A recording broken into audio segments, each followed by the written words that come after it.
Today on Network Africa, Gambia's president-elect calls on Mr. Yahya Jammeh to step down peacefully.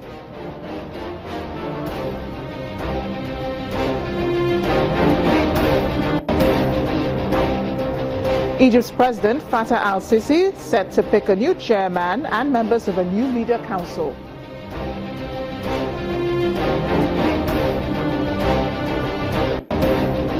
Plus, some advice how to be penny wise this Yuletide season.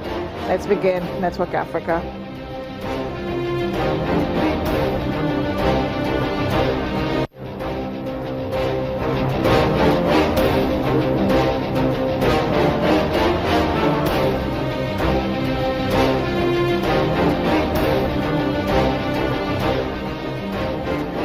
Hello everyone, I am Amarachi Uvani. Everyone is still in the Christmas mood this week, but in Gambia, where President Yahya Jammeh is still adamant as ever not to give up power, it's anything far from Christmas. Despite losing the country's recent presidential election, the president has promised never to step down. President-elect Barrow has increased his calls for the president to do so peacefully, at least before the January 18th inauguration. Mr. Jammeh has ruled Gambia for 22 years since taking power in a bloodless coup in 1994. He's won every election since then, but he accepted defeat in the December 1st presidential election, but turned around days later to reject and annul the results. Now he and members of his party are in the Supreme Court contesting the results. Regional body ECOWAS has waded into the brewing political crisis, insisting on recognizing Adama Barrow as the country's new leader. Here in Nigeria, Army Chief General Tukur Buratai says the Sambisa forest in Borno State will be turned into a training center for its troops. This comes as the army recently declared the last enclave of insurgents group Boko Haram. However, many of the militants are believed to have fled to the border areas of Niger and Chad, and there is a warning that Nigerians in neighboring states should be careful as they may have gone that far. Attention has now turned to the missing Chibok girls who have been thought to have been held in the Sambisa forests. With the last enclave cleared, it seems the girls are not there. The army has promised they will be found and rescued soon.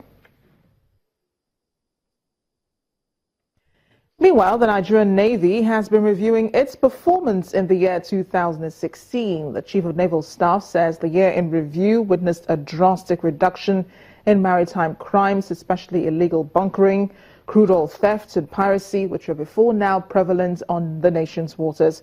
Speaking at the 2016 Nigerian Navy ceremonial sunset and end-of-year ball at the headquarters, Eastern Naval Command in Calabar, the Cross River State capital, the flag officer commanding Eastern Naval Command, Rear Admiral James Oluwole, says the Nigerian Navy has done well.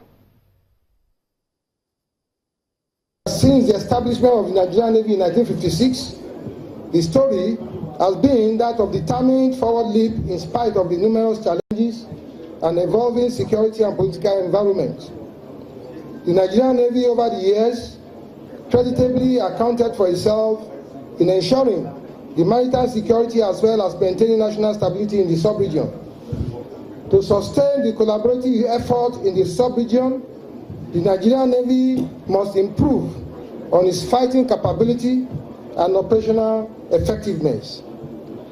I'm glad and proud to announce to this distinguished audience that some milestones have been achieved, especially in the areas of fleet recapitalization, which entails acquisition of platforms from friendly countries and local construction. Our maritime domain awareness capability was also vigorously pursued, and this has resulted to the increase in surveillance of the maritime space to obtain real-time information of events at sea. Accordingly, there has been a drastic reduction in maritime crimes, especially illegal bunkering, crude oil theft, and piracy, which hitherto was prevalent in our waters.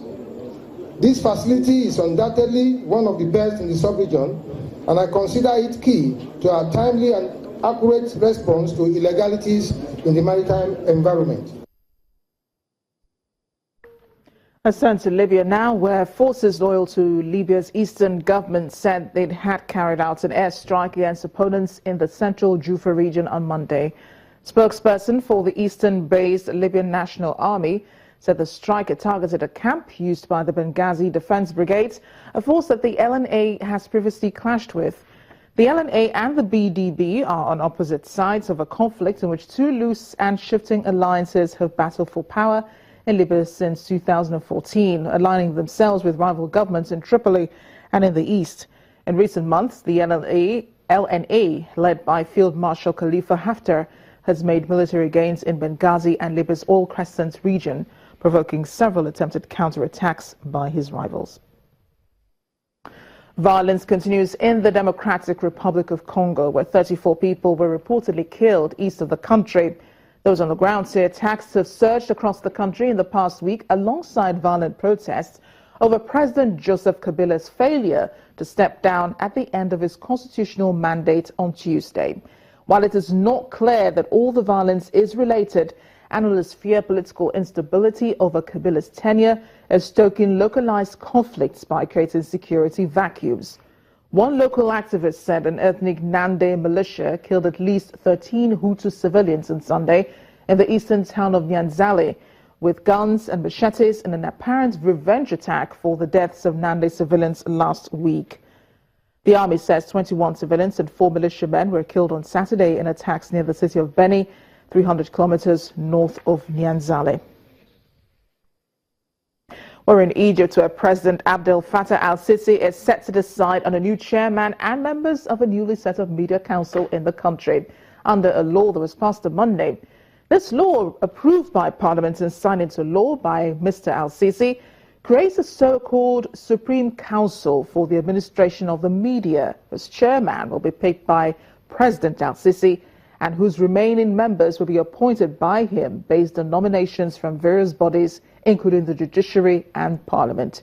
Human rights organizations and the New York-based Committee to Protect Journalists have repeatedly criticized media freedoms in Egypt, which jailed the second most journalists of any country in the world in 2015. The new council is tasked with suing media organizations that violate its regulations, creating a list of penalties, fining media organizations that break license terms, and can revoke or suspend the right to publish or broadcast. It will also ensure fair competition between media groups as well as their independence and neutrality. It will check the adherence of journalists' ethics